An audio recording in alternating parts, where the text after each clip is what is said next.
Hi అండి. మీకు ఈ వీడియో నచ్చితే వీడియో క్లిక్ చేసి ఛానల్ని సబ్స్క్రైబ్ చేసుకోండి. శరత్చంద్ర, అపూర్వ ఇద్దరు కూడా ఇక శారద కోసం ఎదురు చూస్తూ ఉంటారు. అప్పుడే శారద కారులో అక్కడికి వస్తుంది. ఎందుకండి నన్ను రమ్మని చెప్పారు, ఏం మాట్లాడడానికి చెప్పండి అని అడుగుతూ ఉంటుంది.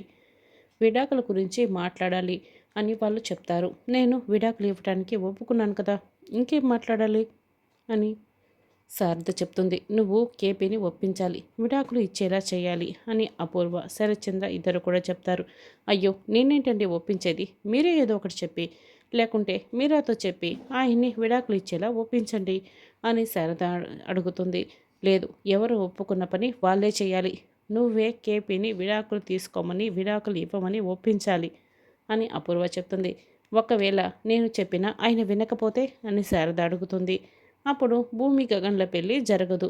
నువ్వు విడాకులు ఇచ్చిన తర్వాతే భూమి గగన్ల పెళ్ళి జరుగుతుంది.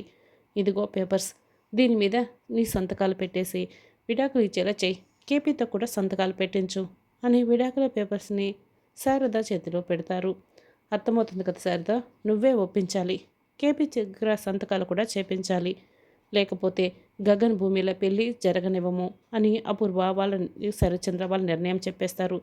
అది విని శారద ఇక బాధపడుతూ ఏడుస్తూ ఆ విడాకుల పేపర్స్ తీసుకొని వెళ్ళిపోతుంది. ఇక వాళ్ళిద్దరూ ఇంకా బయటే నిలబడి ఉంటారు. అప్పుడే గగన్ కారులో నుండి దిగుతూ వాళ్ళ వైపు అదో రకంగా చూస్తూ వస్తూ ఉంటారు. అయితే గగన్కి నిజం తెలిసిందా, లేకపోతే శారదను తీసుకొని వచ్చాడా, లేకపోతే డిన్నర్ పూర్తి చేసుకుని భూమితో తిరిగి ఇంటికి వచ్చాడా అన్నది రానున్న ఎపిసోడ్లో తెలుసుకుందాం.